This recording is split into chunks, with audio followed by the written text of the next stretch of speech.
Welcome to Super Happy Dragon Lucky. The show will begin momentarily.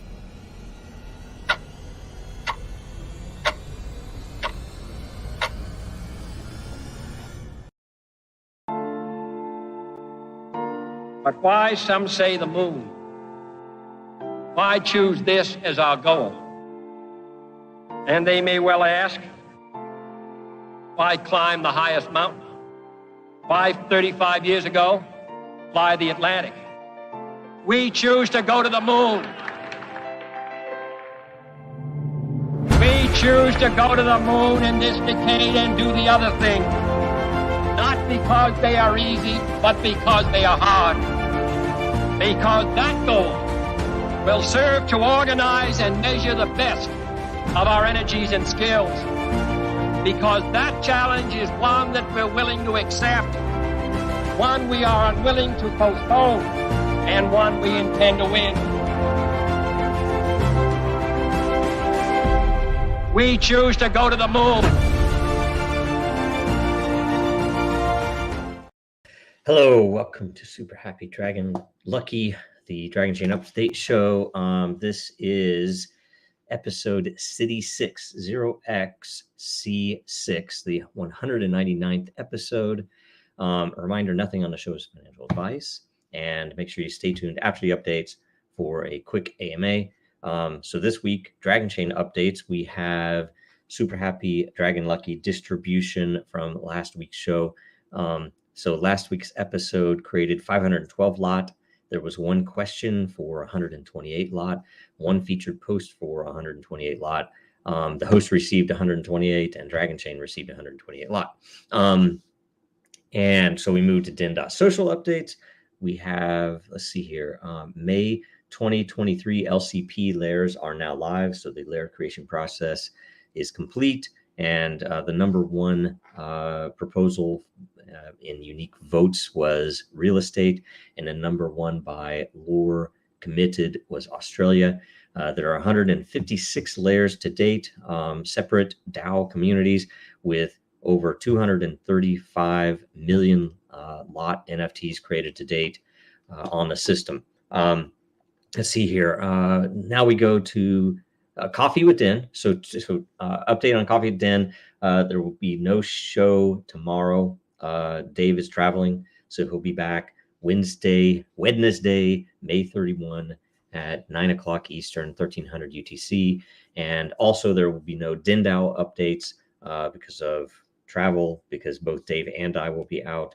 So no DENDAO this week, but we will return as normal next week, normal time, everything else. Now we go to World Blockchain Roundtable updates, and we have a DAO vote in the WBRT DAO, which was for June themes. So the selected themes were Den.Social from concept to present day and beyond, artificial intelligence, blockchain and healthcare, decrees as blockchain king or queen, and quantum computing and encryption. So there are 5 weeks in June, and those are the 5 shows. There is a chance that there will be some order switching around depending upon if I am going to be available this Thursday or not. So I'm going to find that out, next Thursday, the first week. So we have to figure that out for the June 2 episode.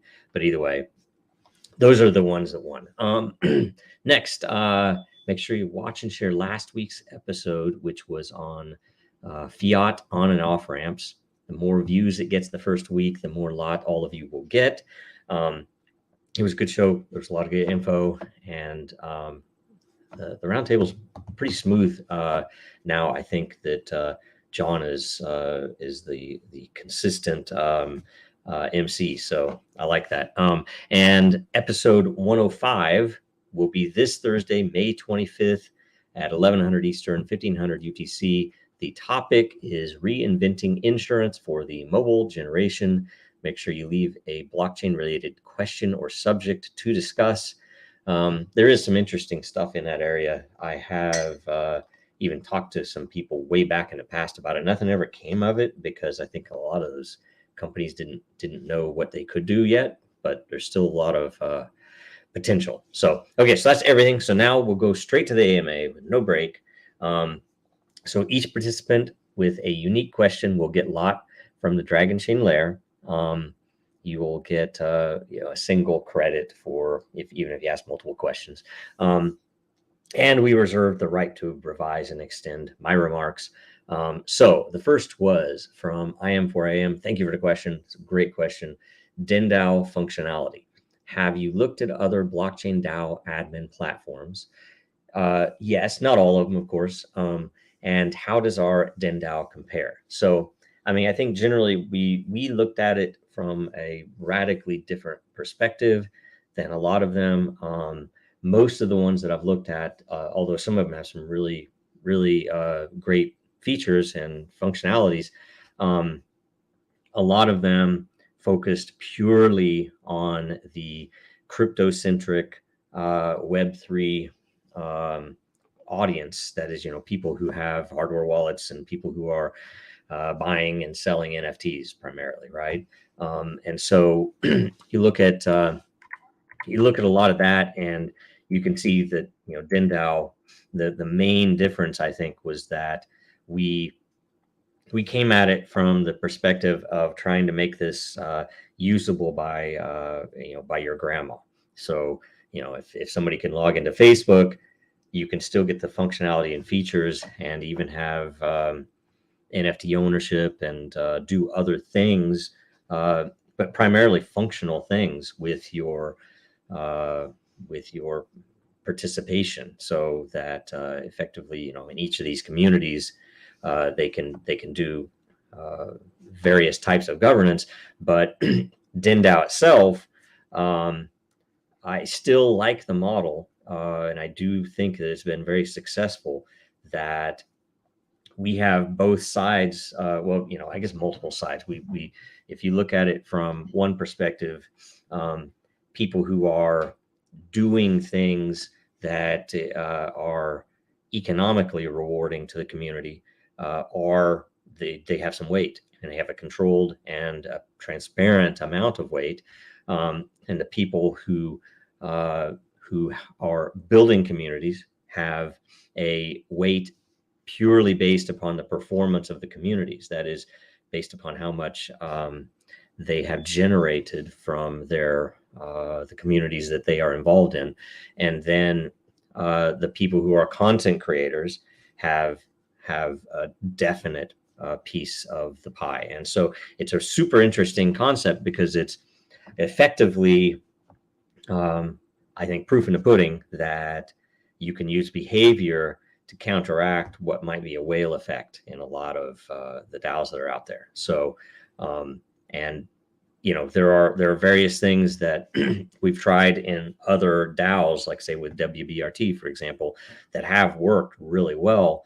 But obviously, it can always be tuned. And DENDAO is meant to be tunable. It's meant to find better data and change the algorithm if necessary to make sure that the merit, or I guess that the weight of governance, is effectively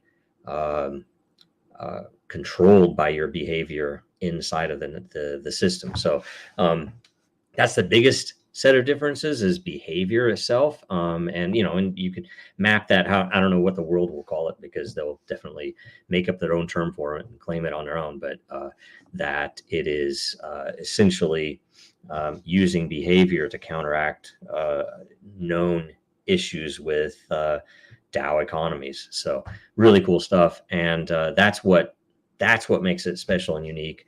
And I could talk for hours about it, and there's a lot more to be said about how those votes are split up and how it works. But it's been written out in the past too. But anyway, look into it, and let me know if you have more questions, because maybe this could be something that we can delve into further when we get into. I know it'll be part of the developmental history of DEN.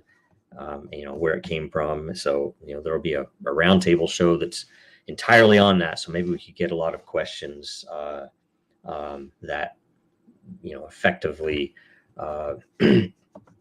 describe a lot of those features in detail. So anyway, that was a great question. Thanks a bunch.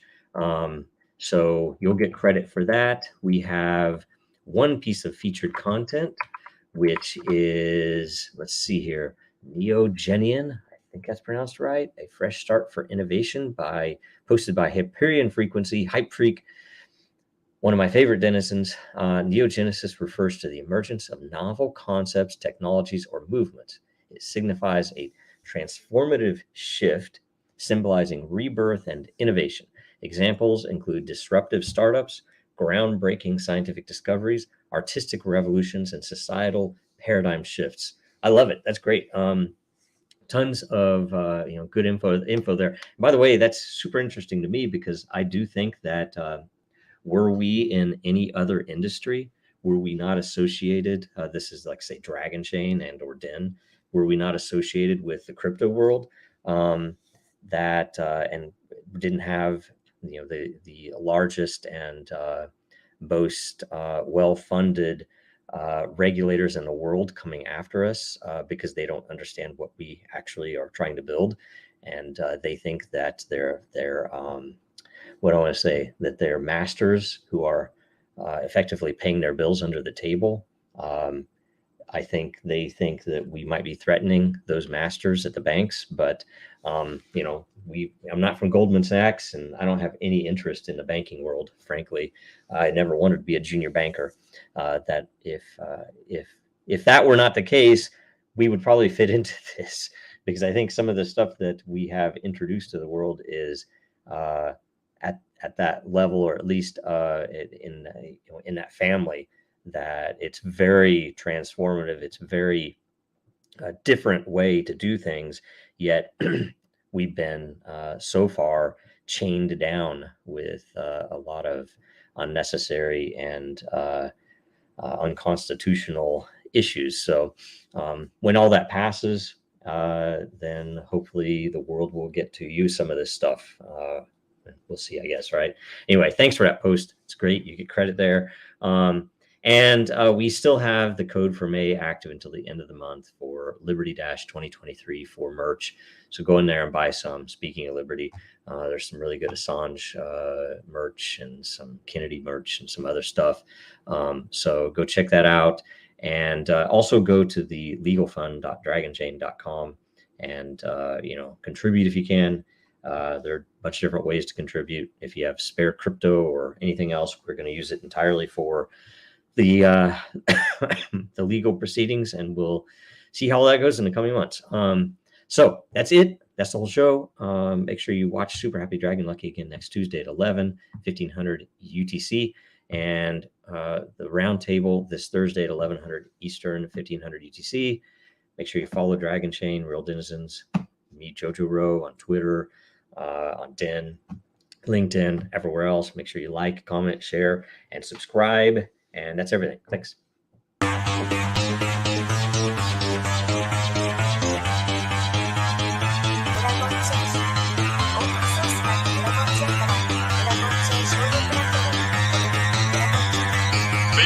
that goal will serve to organize and measure the best. Adaptable, all capital, label radical yet rational. Adaptable approach is palpable if this animal is fallible, but that conclusion is laughable. So with for all detachable from the mandible, you see it now.